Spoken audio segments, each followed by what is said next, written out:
joining us today is one of the state's most senior voices in national politics, the former Union Finance Minister, Mr. P Chidambaram. So thank you so much for joining us today. Thank you. Good afternoon. Sir, to begin with, how does the ground look for you? How confident are you that the Secular Progressive Alliance under the DMK will emerge victorious in this election, sir? This alliance has been going strong since 2019. 2019 Parliament elections, 2021 State Assembly election, and 2024 Parliament elections, we have won. We have won a resounding victory. I think the 2026 State Assembly elections will also repeat that result, and the Secular Progressive Alliance will emerge victorious. So traditionally in Tamil Nadu, the election battle has been between DMK and AIADMK. However, this time the Chief Minister, Mr. Stalin, has been framing this as an election between Tamil Nadu and Delhi. Do you endorse his view, sir? And does this also signify that the AIADMK has weakened in the state? I completely endorse his view, because Mr. Palaniswami, the General Secretary of the AIADMK, is not saying anything on behalf of the AIADMK. He is simply relaying the views of the BJP, in particularly Amit Shah. For example, when he was asked day before yesterday whether the proposed Constitution Amendment Bill that will be introduced in Parliament on April 16, he said, I spoke to Mr. Amit Shah and he told me that Tamil Nadu will not be affected in any manner. Therefore, I am saying that Tamil Nadu will be affected in any manner. We are asking his view, not Mr. Amit Shah's view. We are not asking BJP's view. BJP is the author of the bill, and therefore the BJP is expected to say the bill will not affect any state. But we are asking him as a state party, as a former chief minister, as a leader of a state level party, whether in his view, his party's view, that the bill will affect Tamil Nadu. He doesn't express his view. Therefore, and a number of other issues, for example, on the issue of J&K division, Manipur burning since 2023. The CBSE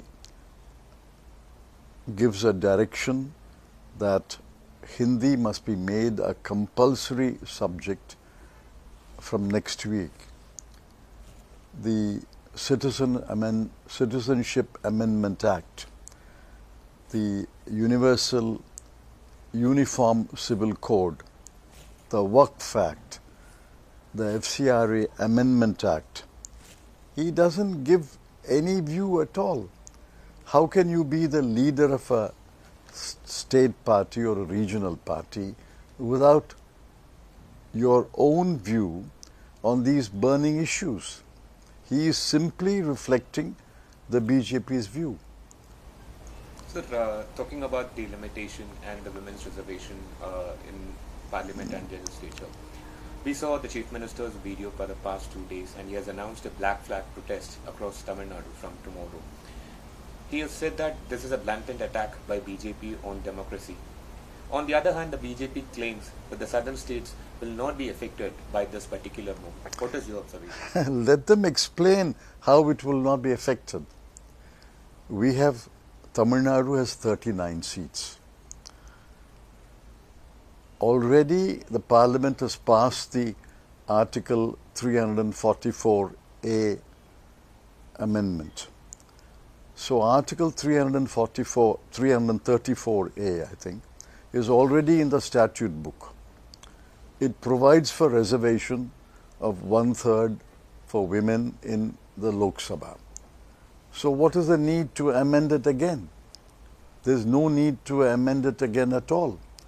Out of 543, the women will get 181 seats, and this has been the position for the last 30 months.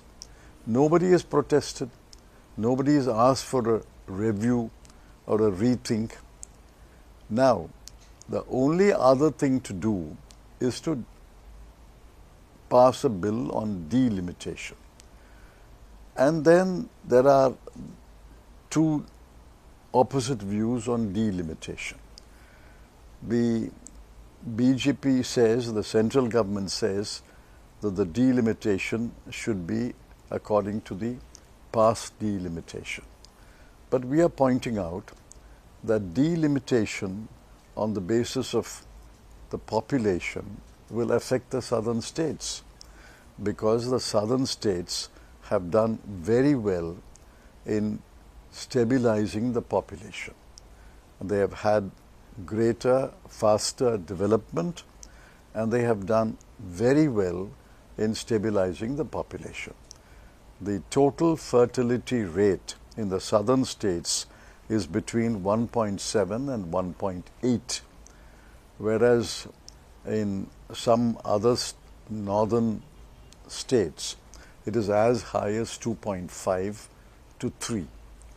In fact, all of them are around 2 or 2.1, and some are higher than that.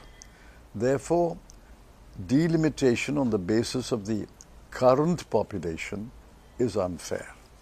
Therefore, we want the current position to continue, freeze it on the population of, I think, the 1971 census. But those can be discussed. But today, why are they introducing a bill purporting to do again what was done in 2023 September? So it is a ruse.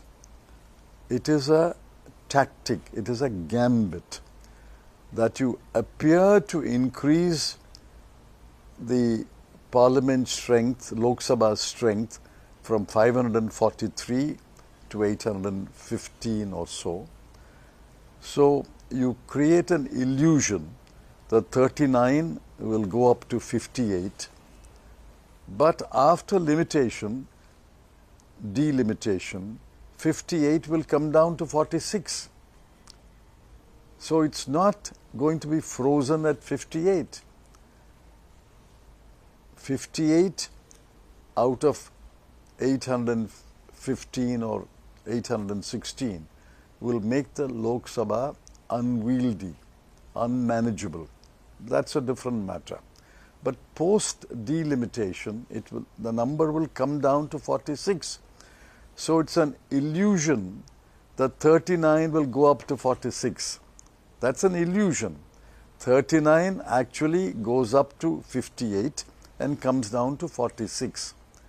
In the same time, another state will go up from 80 to 120, and after delimitation, it will go up again to roughly 140.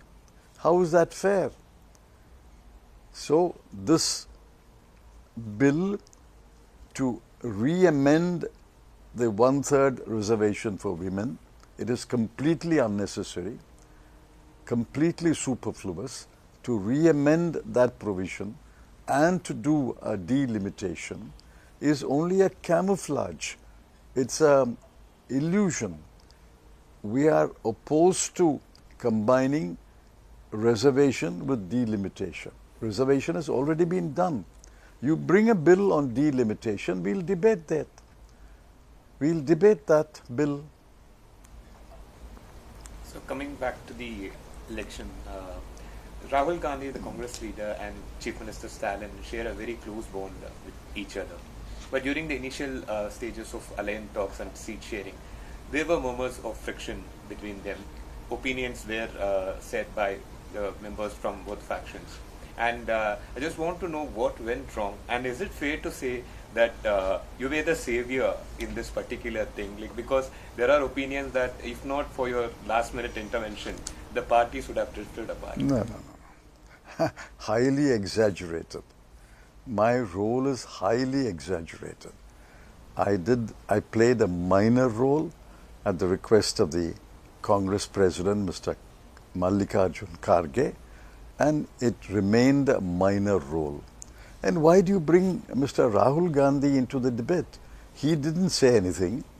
He didn't say anything that gives rise to suspicion that there is friction.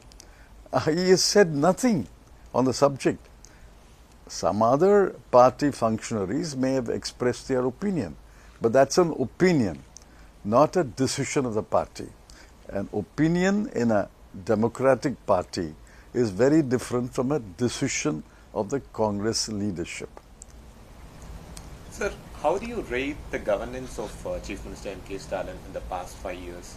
I ask this question particularly because even day before yesterday during the manifesto release, the BJP leader J.P. Nadda said the DMK government has turned this cultural capital into a crime capital. And the opposition has been saying the main allegation that they put against the Stalin-led government is the law and order, women's safety, and they also claim there's a rampant drug supply across the state. What is your views on it? See, Mr. Nadda should recall facts.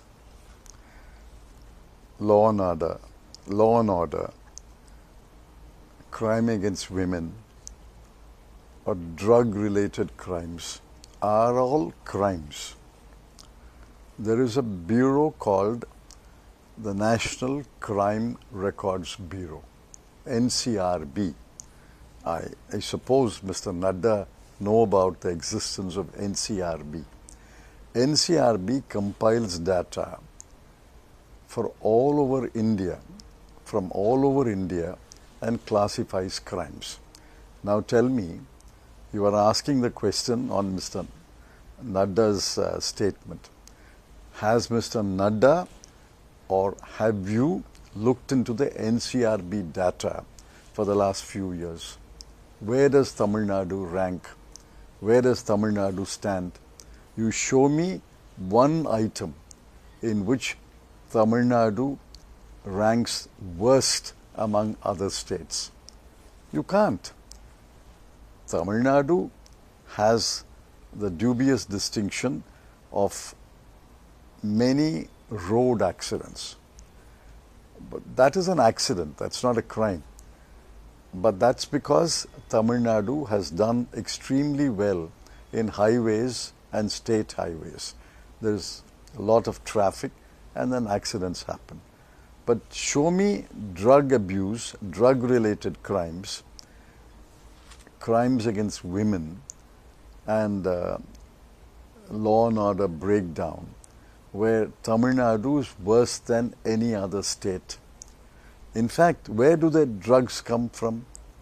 The drugs enter India through the ports of Gujarat. We all know that. Then why doesn't the Gujarat police or the Central Anti-Drug Force, there is an NDPS or something, why don't they act against the point of smuggling? Therefore, these are sweeping statements, and I don't think you should base your question on sweeping statements not backed by data. Sir, how do you assess the popularity of actor Vijay? Tamil Victory Karagam, the new entrant to Tamil Nadu politics, Vijay has been drawing major crowd wherever he goes. And many, speculate that he could be a major disruptor in this election and his vote sharing could go up to 20% even. What is your observation on Vijay's entry to politics? You're right on two things. Mr. Vijay is a popular actor, obviously. Otherwise, he won't have so many fans and so many young fans. He's a popular actor, and the popular actor entering the political scene attracts large crowds. I wish him well. The second word you used is, he is a disruptor. You didn't use the word winner. You said he is a disruptor. And that is exactly what he is doing. And you also said his vote will go up to 20%. It may or may not, I don't know.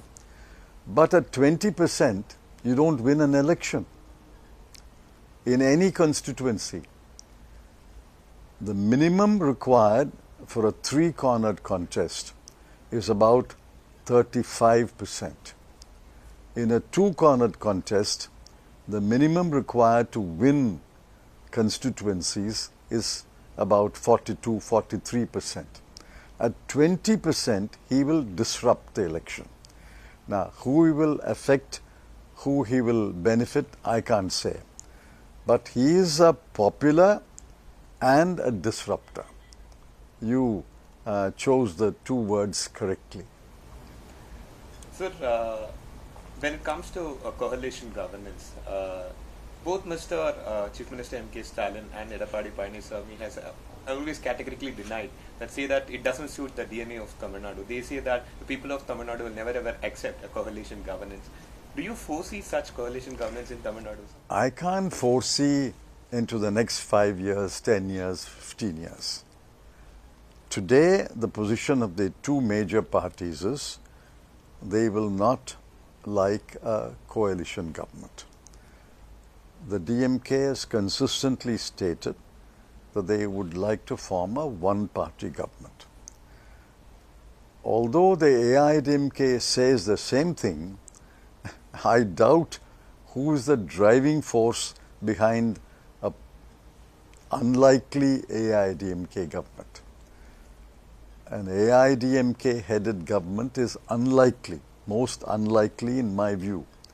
But suppose by accident such a government is formed, the driving force will be BJP, which is why the Chief Minister Stalin is completely right that this is framed as a battle, electoral battle between the Tamil Nadu and Delhi.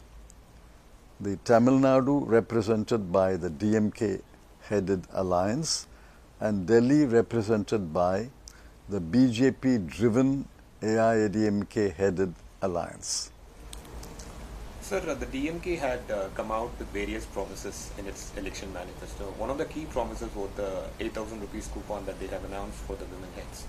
I just want to understand, sir, whether it's financially it's prudent to have such kind of freebies in the name of welfare when the debt in the state is already growing. It's not a freebie. I want to frame it differently.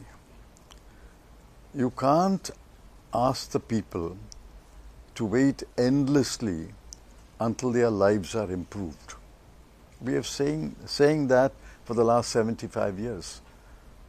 You may be going through hardship, but your children's life will be better. We have said that for generation after generation. People don't accept it. People say, what do I get in my life? In my life and in my child's life. Not after I'm gone. Today, I would frame it as universal basic income. Mr. Thomas Piketty and other eminent economists have strongly pleaded for a universal basic income. That is, every family must have a basic income. The rich are different, but every poor family must have a basic income, a floor on income. And that must be guaranteed or promised to them, or ways must be found to ensure that they have a basic income. You look at all the so-called freebies, I don't use that word, so-called welfare measures as part of the UBI.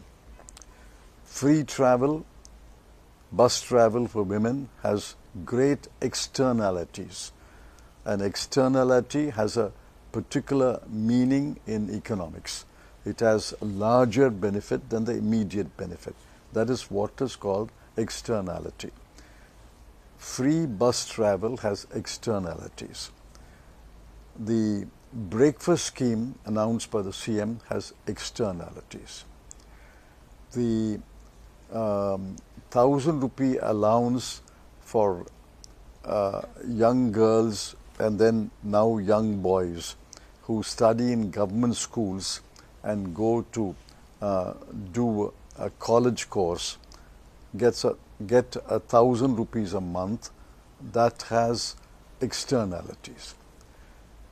UBI has multiple externalities. 8,000 rupees is not cash. 8,000 rupees is a coupon. You have to buy, you have to consume. Where will most of the people buy? They will not fly to New York to buy things for 8,000 rupees. They will buy it in their village market or the town market in a radius of about 25 kilometers. That's where they will spend. And consumption will boost production. The local economy will get a boost. Suppose 1.5 crore families get 8,000 rupee coupon. That's about 12,000 crore. 12,000 crore won't be spent on one day. Somebody will buy it on Diwali day, somebody will buy it on Christmas day, somebody will buy it on his child's birthday, on her child's birthday. It will be spread over a year. So 12,000 crores additional consumption concentrated in the local economy will boost the local economy and will boost production. If you look at it as a UBI, as part of a UBI, it makes great sense, great economic sense.